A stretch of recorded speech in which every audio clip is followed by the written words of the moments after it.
안녕하세요. 제임스입니다. 며칠 전에 비상장 주식 피해 입지 않으려면 죽어도 기억해야 할 사항 1탄을 말씀드렸어요. 그래서 아직 제가 외부적으로 유명하지 않다 보니까 댓글 문의는 별로 없습니다. 그런데 주변 지인분들께서 카톡이 오시더라고요. 제 지인분들도 제 걸 좀 보시거든요. 그래서 2탄을 빠르게 준비해 봤습니다. 2탄에서는 좀 더 디테일한 내용을 가지고 설명드릴 건데요. 아마도 펀드 또는 벤처 캐피탈 등 금융업 쪽, 기업 투자 쪽 관련자가 아니라면 알 수 없는 내용들인데 내 돈 뜯기지 않으려면 이 정도는 알아두셔야 될 거라고 생각합니다. 오늘 내용을 알고 있으면 비상장 투자를 할 때 몇 가지만 물어봐도 상대방이 전문가인지 그냥 중개인인지 구별이 가능할 것입니다.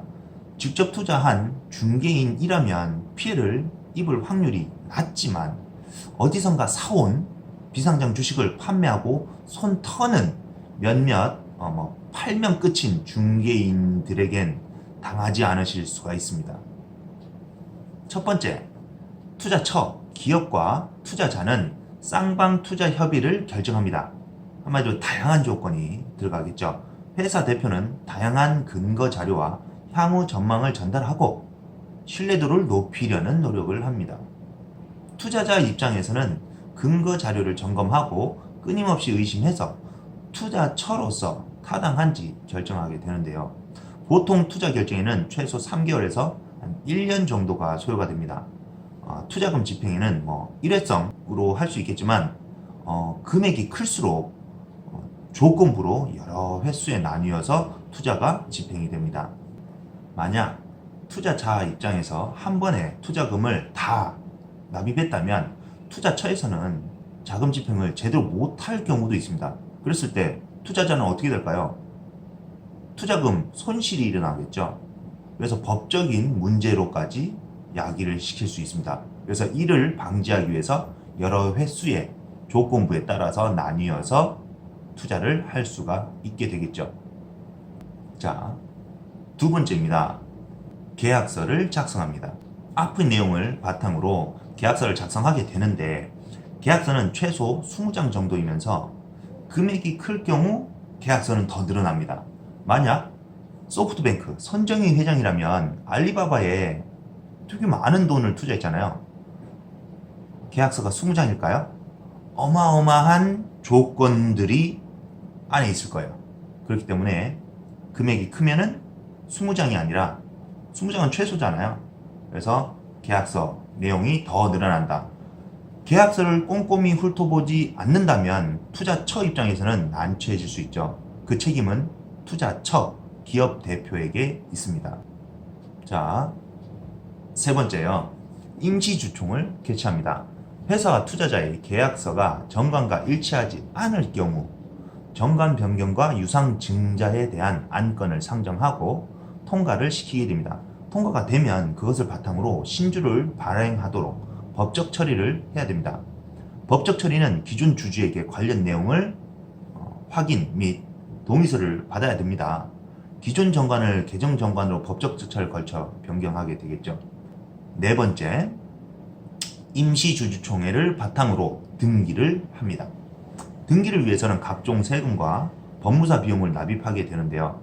셀프 등기의 경우 등록세, 교육세, 증지, 인증, 재증명 대가 들어갑니다. 법무사에게 수임을 맡기면 법무사 수임료가 들어가겠죠. 이러한 소요 비용은 증자 금액에 따라서 달라질 수 있습니다. 등기의 경우 회사의 본점 관할 등기소에서만 가능합니다. 등기에 필요한 준비물에는 회사가 준비해야 될 항목들이 있습니다. 투자자와 회사가 작성한 계약서, 등기위임장, 공증위임장, 주주총회 의사록 확인서, 주주명부, 인감도장 날인 서류, 제3자 주식배정 청약 인수 명세표, 증자 전에 주주명부, 회사 사업자 등록증이 필요합니다. 여기서 주주총회 의사록 확인서에는 이사회에 출석한 이사감사 전원의 공중위임장과 개인 인감증명서가 필요하겠죠. 투자자는 신주 청약서, 주식 인수증을 준비해야 됩니다. 등기 접수는 하루에서 이틀 정도면 완료가 되는데요. 등기 완료 후 투자자에게 변경된 주주 명부, 인수대금 납입 영수증, 투자자가 요청하는 자료, 등기부 등본 등을 회사는 전달해야 됩니다. 자, 여기서 질문 드리겠습니다. 이런 것들을 직접 할 수 있겠습니까? 서류 굉장히 많잖아요.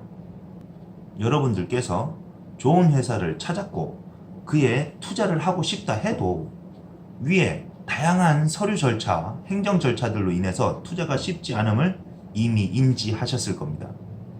그래서 성장 가능성이 높은 회사의 지분을 가지고 있는 주주를 찾아서 그의 지분을 양도양수하는 것이 가장 빠르고 쉬운 방법이 되겠죠. 단, 지분을 받을 때 반드시 주식이 나에게 등기, 명의계서, 통일주권 등으로 이전되는 것을 확인해야 됩니다. 그게 가장 중요한 겁니다. 주권 미발행서가 있는데요. 이는 굉장히 위험한 겁니다. 이거 한마디로 약간의 영수증 어음이라고 보시면 돼요. 예를 들어 부동산을 사는데 돈을 상대방에게 줬습니다. 그런데도 불구하고 부동산이 내 것으로 등기 이전이 되지 않는 거예요. 그리고 영수증만 나에게 준다면 맞는 절차입니까? 아니죠. 등기가 나에게 와야 되죠. 한마디로 비상장 주식도 내가 무조건 받아야 됩니다. 또는 펀드에 했다면 그에 맞는 계약서를 받았겠죠. 그리고 펀드는 나에게 지분을 주지 않습니다. 잘 아셔야 돼요. 저는 지금 비상장 주식을 투자하시는 분들을 위해서 말씀을 드리는 거예요. 비상장 주식은 내가 뭔가 받게 되어 있죠. 주식을 받게 되어 있잖아요. 그래서 비상장 주식을 구매할 때는 중개한 회사보다는 투자처에 관심을 가져야 됩니다. 여기서 또 부동산의 예를 들어 보겠습니다. 부동산 거래를 위해서 부동산 중개소에 가셨어요. 혹시 부동산 중개소가 여러분에게 중요합니까? 중요하겠죠. 부동산 중개 사무소가 커야 됩니까? 크면 좋겠죠. 네이버에 검색되어야 합니까? 검색되면 좋겠죠. 뉴스에도 나오고 자본금이 몇십억, 몇백억 되어야 합니까? 그렇지 않잖아요. 중개사무소는 그다지 중요하지 않습니다. 실제로 투자할 아파트 또는 땅의 가치가 중요하지 않나요? 그리고 그것이 나에게 제대로 등기가 이루어지는지가 중요하잖아요. 비상장 주식도 똑같습니다. 돈을 냈다면 내가 받을 수 있어야 돼요. 영수증으로 대체될 수가 없습니다. 그리고 기다려라. 말이 안 되죠. 명의계에서 할 거다. 주주명부에 올라갈 거다. 언제? 연말에? 언제? 어떻게 기다려요? 어떤 업종인 줄 알고 1탄에서도 말씀드렸듯이 2탄, 1탄과 2탄을 딱 3번만 들어놓으세요. 왜냐하면 제가 이렇게 영상으로 알려드렸던 이 내용을 어디서 배울 수가 없어요. 어디서 배우실 수 있을까요? 인터넷에서 잘 없습니다. 유튜브 영상에도 제가 말씀드린 게 잘 없을 거야. 그리고 모르는 사람들이 대부분입니다. 그렇기 때문에 제가 말씀드린 1탄, 2탄만 하셔도 여러분들은 전문가의 길로 문을 여신 거예요. 그럼 조금만 더 공부하면 됩니다. 그러면 비상장 주식으로서 요즘 글로벌 대세잖아요. 잘 하실 수 있어요. 수익성 좋습니다. 저는 더 좋은 강의를 위해 항상 노력하겠습니다. 강의 내용이 유익하셨다면 좋아요, 구독 눌러주십시오. 저는 다음 영상에서 뵙겠습니다. 재밌었습니다.